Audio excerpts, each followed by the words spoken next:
Les bendigo en el nombre de Jesús el Cristo. ¿Cuál es el deseo de Dios?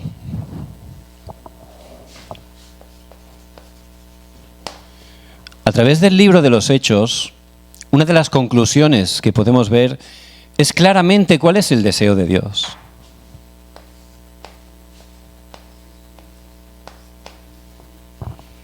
Las 237 naciones. Por eso, si mi vida de fe no tiene nada que ver con las 237 naciones, no puede funcionar, ¿verdad? ¿Y por qué la evangelización mundial y las misiones es el deseo de Dios?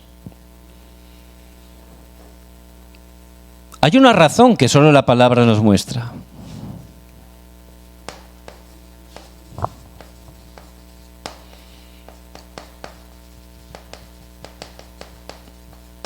Hay un problema espiritual.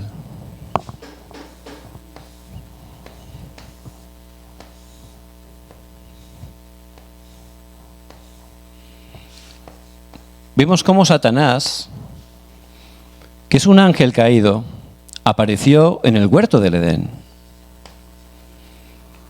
Hizo que el hombre quedara separado de Dios. Eso es el problema del pecado original. Ahí empezó a destruir a las personas. Pero no solo eso. Vemos en Génesis 6 cómo hizo que las familias fueran destruidas. Empezaron a buscar lo físico, lo carnal, lo material.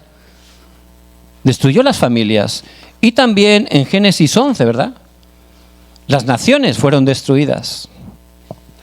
Este Satanás en cada época levanta naciones poderosas. Vemos que levantó Egipto, un gran imperio, ¿verdad? Después, más adelante, Babilonia. Y en el tiempo del pasaje de hoy, Roma. Y eran naciones muy poderosas, imperios que dominaban todo el mundo en su época. ¿Para qué las levantaba Satanás? Era un medio, ¿verdad? Un medio para llenar todo de idolatría. Esa idolatría que es la obra de Satanás. Solo la palabra de Dios está diciendo que no hagamos idolatría. Porque ahí Satanás y los demonios obran. Pero es algo sorprendente. En cada lugar, aunque sea en la última isla del mundo, si hay seres humanos, hay idolatría. ¿Quién les ha enseñado eso? Totalmente, es la obra de Satanás, que vino a hurtar, matar y destruir. Y él lo está haciendo continuamente. También, a través de esas naciones poderosas, vemos cómo entra esa cultura de oscuridad. La cultura a través de la literatura, a través de internet, a través de videos, series, están dando un mensaje principal. ¿Cuál es? Génesis 3. Tú puedes ser como Dios. Tú puedes ser lo que tú quieras. Es totalmente un fracaso, ¿verdad? Pero es el contenido principal de las películas, de las series. Es algo sorprendente. Y también la política. ¿Por qué? Los políticos legislan. Ellos hacen las leyes. Y todas esas leyes, si nos damos cuenta, son en contra del Evangelio. Ya pasaba en Egipto, ¿verdad? Faraón hizo una ley para que mataran los bebés varones de los israelitas. Quería bloquear el Evangelio. También en Babilonia hacía leyes para que hicieran idolatría. Y también en Roma había una ley que solo podías llamar Señor, Kyrios, al emperador. Por eso se levantó una gran persecución contra los cristianos. Y esto es algo real. Es lo mismo que está ocurriendo ahora. ¿Qué naciones poderosas hay ahora? Estados Unidos, ¿verdad? Una gran nación. Hay mucha gente que quieren ir a Estados Unidos, que van andando desde sus países, jugándose la vida, gastando toda su plata, porque piensan que es el lugar de los sueños. Pero no es así, ¿verdad? En Estados Unidos realmente hay una cultura de oscuridad. Muchísimos jóvenes están atrapados en drogas, están atrapados en ideologías contrarias a la palabra de Dios. Las familias están destrozadas totalmente. Es un lugar muy peligroso. Y hay gente, hemos visto videos, ¿verdad?, que tienen tanta adicción que parecen zombies. Es algo muy grave, porque realmente la estrategia de Satanás a través de todo esto es que la gente viva en desastres. Todo esto son desastres. Y la gente está ahí. La gente separada de Dios está en desastres y va camino a desastres cada vez más grandes. Por eso, ¿cuál es la respuesta? Humanamente no hay respuesta, porque es un problema espiritual. La gente intenta solucionarlo con dinero, pero el dinero es algo material. No puede solucionar un problema espiritual, ni tampoco la inteligencia, la sabiduría humana, ¿verdad? Es algo bueno, pero no puede solucionar un problema espiritual. Por eso la única solución es la que Dios da, Jesús el Cristo. Pero el pueblo de Israel, que tenía el pacto del Mesías, lo perdían continuamente. No tenían nada que ver con las 237 naciones. Pensaban que el Evangelio era solo para ellos, ¿verdad? ¿Y qué ocurrió? Fueron esclavos, venían desastres por perder las 237 naciones. Después fueron cautivos y finalmente colonizados. Y a veces, como hijos de Dios, podemos estar ahí. Es nuestra realidad. Hemos escuchado que Jesús es el Cristo. Hemos confesado que es solucionador de todos los problemas, pero realmente no le estamos creyendo. Y nuestra vida ha perdido las 237 naciones. Si perdemos las 237 naciones, no funciona nuestra vida de fe. Por eso, en el tiempo del pasaje de hoy, era Roma, ¿verdad? El imperio romano dominaba toda la tierra y estaban llenos de idolatría. Venían desastres. En ese momento, Dios dio la respuesta espiritual a los hermanos de la iglesia primitiva. Vemos cómo les dio Cristo, reino de Dios, la llenura del Espíritu Santo. Allí, en el monte del Olivar, les dio la verdadera respuesta, ¿verdad? Porque Jesús es el Cristo solucionador de todos los problemas. Y cuando tomamos el pacto de Cristo y oramos, se levantan las obras del reino de Dios. Y el Señor nos da el poder para ser testigos. Esta es la verdadera respuesta. Y se levantó esa iglesia, ¿verdad? Allí en Jerusalén.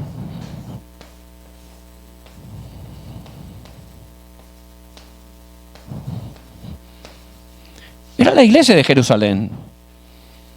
Pero el Señor le había dicho que no solo Jerusalén, Judea, Samaria, hasta lo último de la tierra.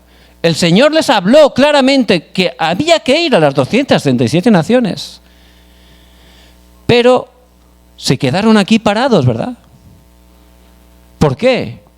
Porque tenían ese pensamiento nacionalista. Les costaba cambiar lo grabado, la raíz, la naturaleza, y se quedaron ahí parados. Por supuesto, nadie puede impedir el Evangelio, porque es el mayor deseo de Dios. Por eso Dios en este pasaje, Él levanta una nueva iglesia, ¿verdad? Una nueva torre, Antioquía.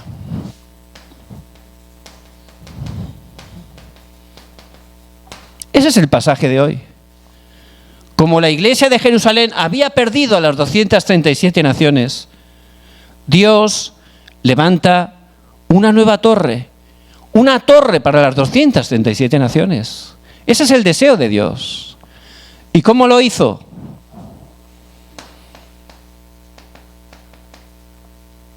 A través de una crisis. ¿Cómo pudo cambiar de un recipiente pequeño a un recipiente grande? A través de una crisis. Porque no es una crisis, es el horario de Dios.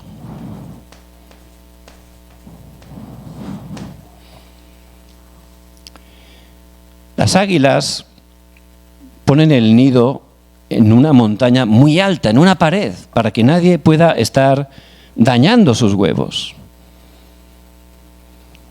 Y ahí nacen los aguiluchos, ¿verdad? Son las águilas pequeñas. y empiezan a crecer, ¿verdad? Y están allí en el nido, ¿verdad? Abajo hay una altura inmensa, ¿verdad? Y ya los alimenta la madre con todo su corazón, ¿verdad? Les da la comida. Y ellos solo abren la boca y comen, ¿verdad? Pero empiezan a crecer. Empiezan a crecer, ¿verdad? Y el nido se queda pequeño. Entonces, ¿qué ocurre? Dice que el águila empuja a los aguiluchos. Los tira. ¿Cómo puede ser tan cruel, verdad? No es eso. Cuando empiezan a caer, pues dice, bueno, me voy a estrellar contra las rocas, ¿verdad? ¿Y qué empiezan a hacer? Empiezan a mover las alas, ¿verdad? Y en ese momento, ¿qué aprenden? A volar. Y empiezan a levantarse. Y empiezan a subir. Y empiezan a disfrutar. Lo que parecía una crisis es una bendición, ¿verdad? Es la manera de cambiar de recipiente. No podían salir de ese nido tan pequeño. Ahora pueden volar por todo el mundo. Por eso realmente esa crisis, esa persecución que se levantó contra la iglesia, era el horario de Dios. Para cambiar de Jerusalén a Antioquía, para levantar esa torre para las 237 naciones. Y Dios siempre obra así, lo vemos en su palabra. Por eso el desierto, ¿verdad? Ese desierto parecía una gran dificultad. 40 años por el desierto. Pero no era así. Era el horario de Dios para cambiar la mentalidad de esclavo, para tener una mentalidad de conquistador. Es decir, para tener una mentalidad de las misiones, de la evangelización mundial. Por supuesto, los que se aferraron a Cristo no fueron engañados, ¿verdad? En esa crisis hay que aferrarse a Cristo. Muy importante. Y también vemos el profeta Jonás. Él se metió en un barco. No quería evangelizar. No quería las 237 naciones. Pero Dios levantó una tormenta, ¿verdad? Era una crisis muy grande. Y luego lo tiraron y un pez grande dice que se lo comió. Estuvo 3 días dentro de un gran pez. Era una crisis, ¿verdad? Pero no era la crisis. Era la manera de que Jonás se aferrara al pacto de Jesús el Cristo para que tomara el pacto de las 237. Por eso nada más salir del pez, ¿dónde fue? A Nínive. Ya pudo tener la respuesta, pudo cambiar su recipiente, ¿verdad? Y eso es lo que Dios quiere. Porque estas iglesias también somos nosotros. Podemos ser Jerusalén. Venimos, escuchamos la palabra, recibimos gracia y llenamos libretas, ¿verdad? Libretas y libretas. Eso es bueno. Pero luego hay que estar compartiendo esa palabra. ¿Hasta dónde? Hasta las 237 naciones. Por eso hay que salir de aquí. Hay que salir de mi opinión. Hay que salir de lo que está grabado. Hay que salir urgentemente, porque el deseo de Dios es Antioquía. Que tenga un nuevo recipiente, para que Dios me utilice para salvar hasta las 237 naciones. Por eso en este día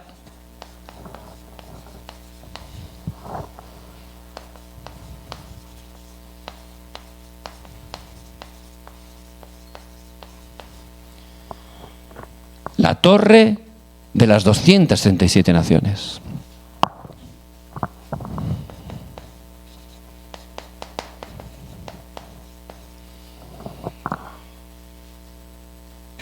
Y la iglesia somos las personas, ¿verdad? Dios quiere que seamos esa torre de las 237 naciones.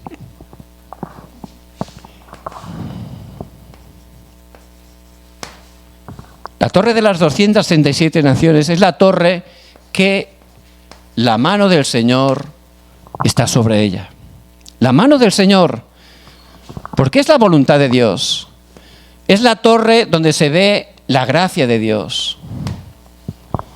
Es la torre que determina por el Evangelio.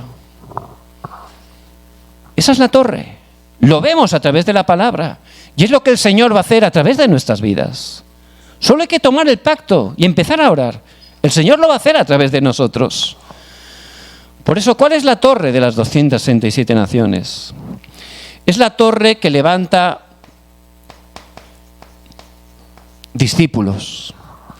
La torre que levanta discípulos. Como dice Mateo 28, 19. Id y haced discípulos a todas las naciones. Y el Señor quiere que seamos esas torres que levantan discípulos a todas las naciones. ¿Y cuáles son los discípulos?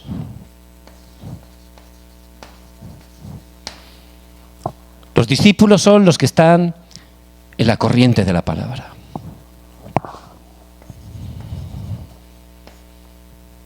Dice en Juan 31, los que permanecen en mi palabra son verdaderamente mis discípulos. Y hay que estar en la corriente de la palabra, ¿verdad? Y tenemos la palabra de nuestro culto hispano. Pero también tenemos ese gran evangelista que es el pastor Riu, ¿verdad? Que Dios está utilizando grandemente en esta época. Y hay que entrar también y escuchar los mensajes de la sede, muy importantes. Yo la verdad recibo mucha gracia cada semana. Hay que entrar ahí. Y también hay que entrar en el diario de oración. Ese diario de oración que es la palabra para el campo. Yo tengo que entrar profundamente ahí. A través de eso, la verdad, Dios nos guía de manera concreta. Los que están en la palabra, esos son los verdaderos discípulos. Esos discípulos como los de la iglesia de Antioquía. Ellos estaban en la palabra.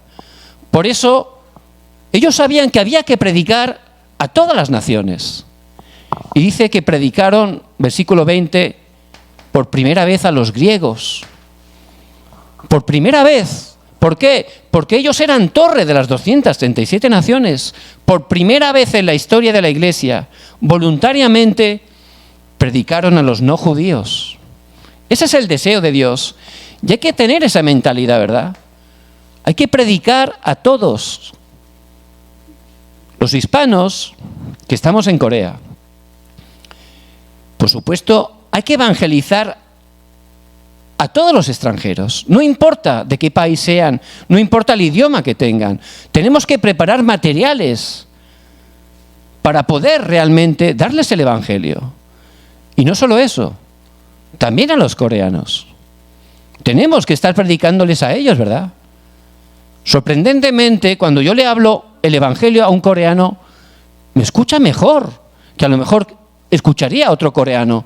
Porque al ser extranjero, pues te escuchan mejor, con más respeto. Es así, ¿verdad?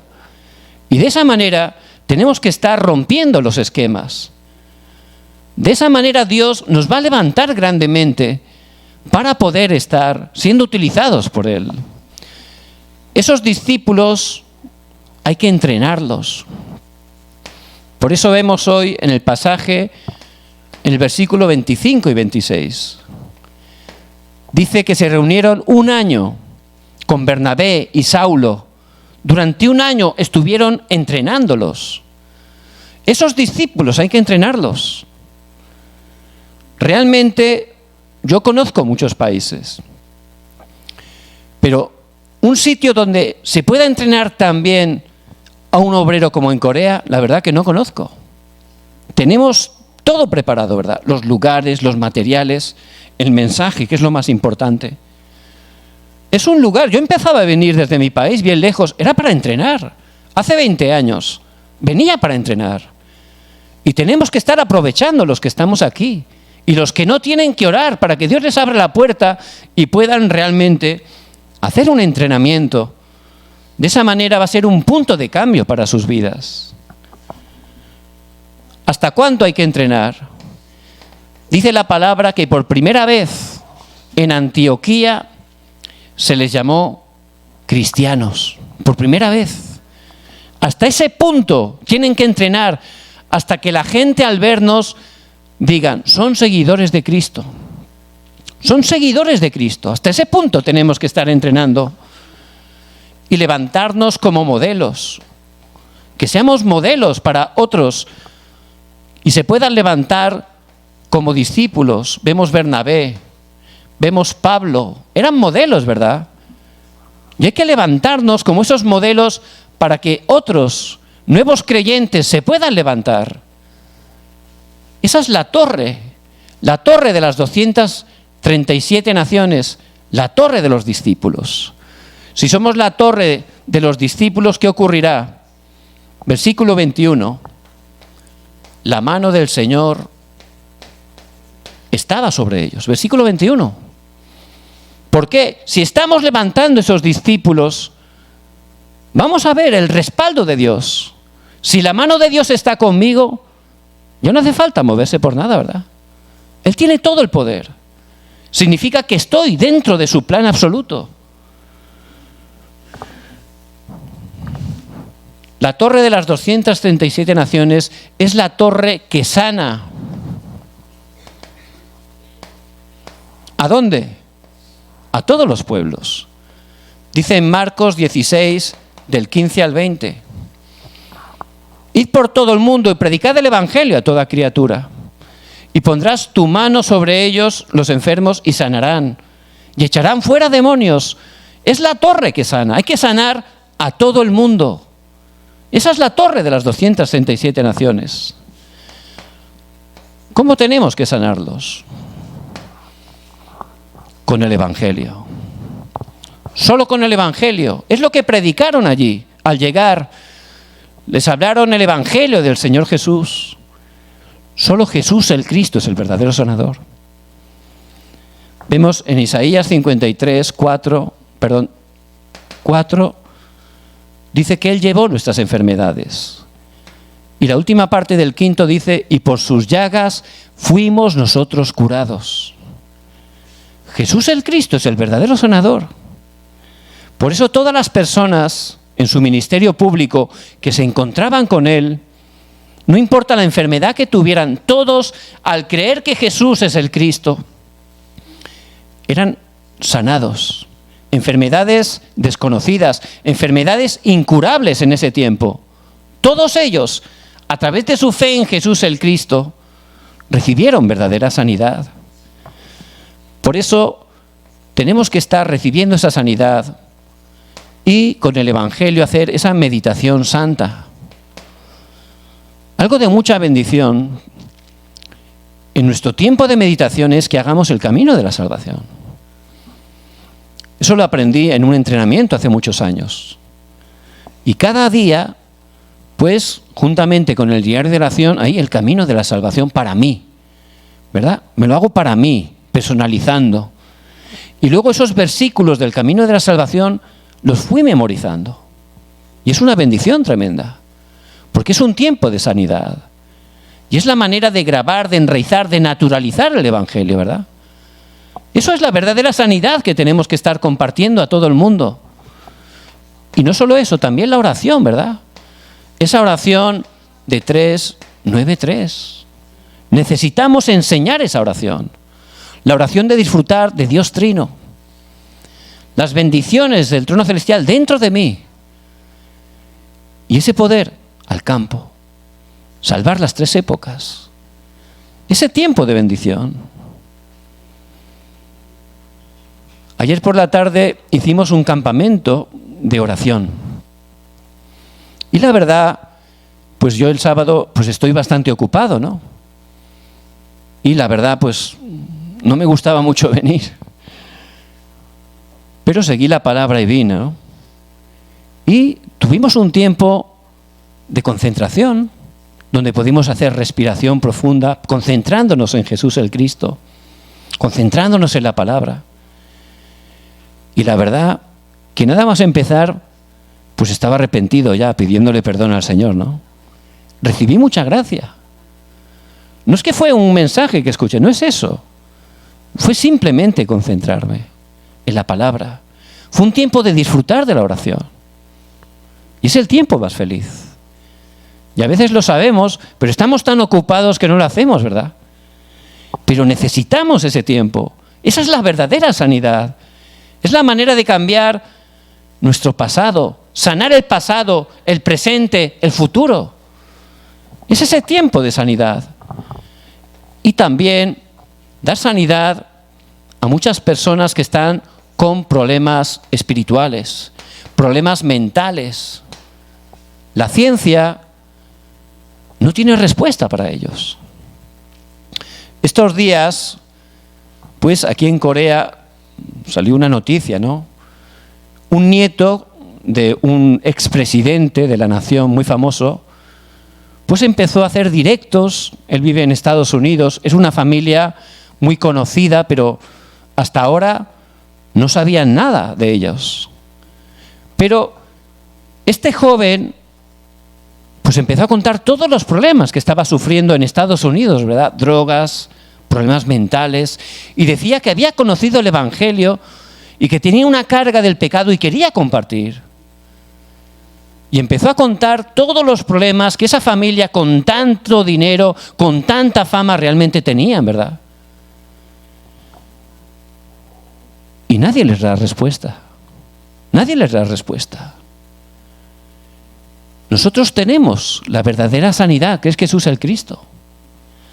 Por eso tenemos que levantar esa torre de la sanidad a todo el mundo y darles la verdadera sanidad, que es Jesús el Cristo.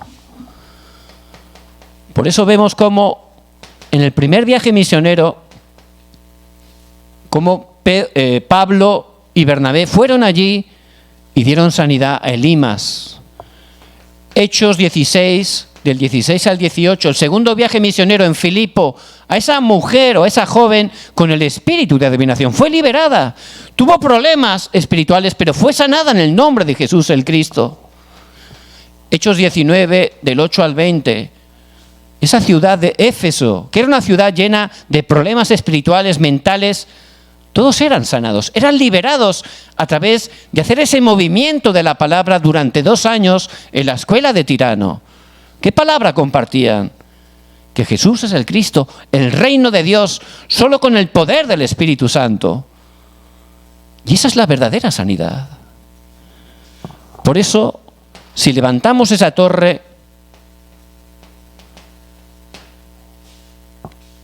las personas verán la gracia de Dios. Versículo 23, al llegar Bernabé dice que vio la gracia de Dios. Y si estamos levantando esa torre de sanidad, la gente va a ver la gracia de Dios, porque esa sanidad es pura gracia de Dios. Solo el Señor lo puede hacerlo en el nombre de Jesús el Cristo. ¿Y cuál es la torre de las 237 naciones?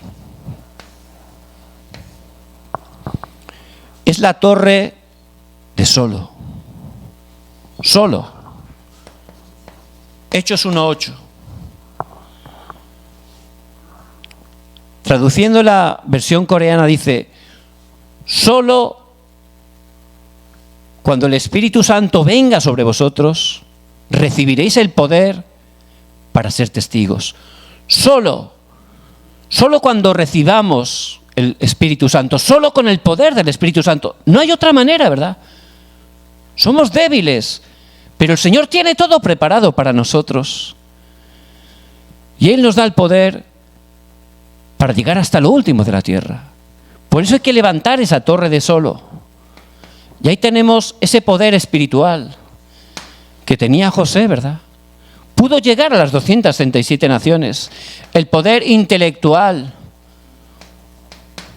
que tenía Daniel era más sabio que todos los magos de todo eso. Era el poder de Dios, la sabiduría de Dios. También el poder físico.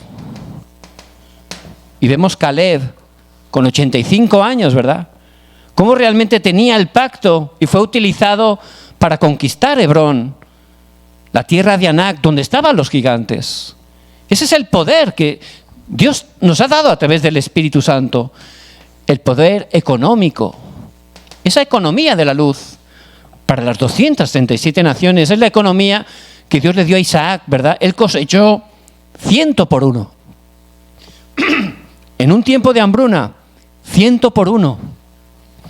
Y también el poder de los discípulos. Y es el poder que pudo experimentar Pablo. en Romanos 16 hay toda una lista de discípulos y obreros, ¿verdad?, que Dios levantó para, juntamente con Pablo, cumplir la evangelización mundial. Por eso, de esa iglesia de Antioquía llegaron a Roma, hasta Roma, las 237 naciones. Por eso es muy importante esta palabra. Y si levantamos la torre de Solo, ¿qué será? Podremos estar determinando.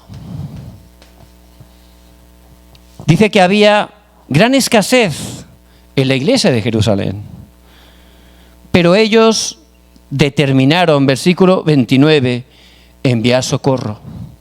Determinaron, y con el poder, la torre de Solo, vamos a determinar por el Evangelio. Eran una iglesia nueva, ¿verdad?, pero estaba ayudando a la iglesia de Jerusalén, porque era la iglesia de las 237.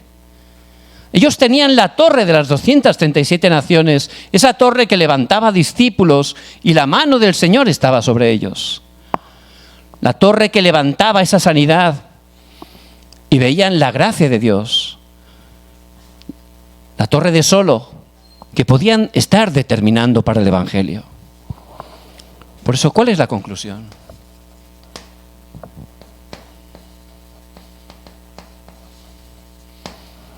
¿Qué era la ciudad de Antioquía?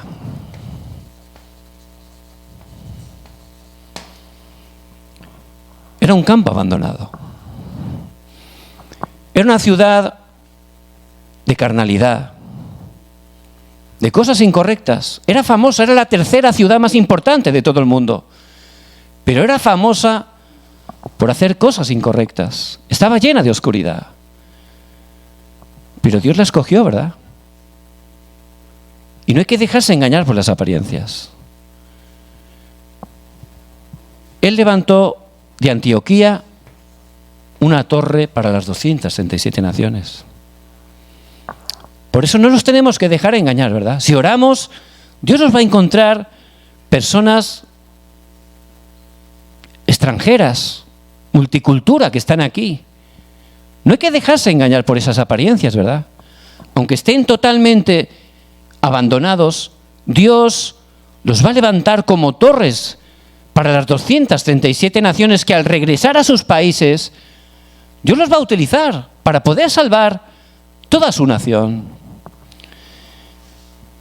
Yo recuerdo cuando hace ya 23 años, por gracia de Dios, empecé a venir a Corea. Aunque yo era creyente, la verdad que mi vida de fe no funcionaba muy bien. Estaba así, ¿verdad? Abandonado. Pero en cuanto empecé a entender o a conocer este precioso evangelio de Jesús el Cristo, Dios empezó a cambiarme.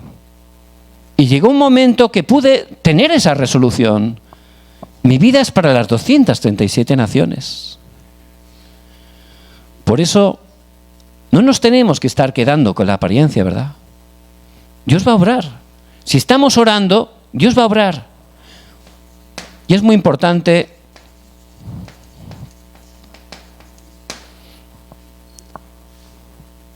que estemos orando por una nación.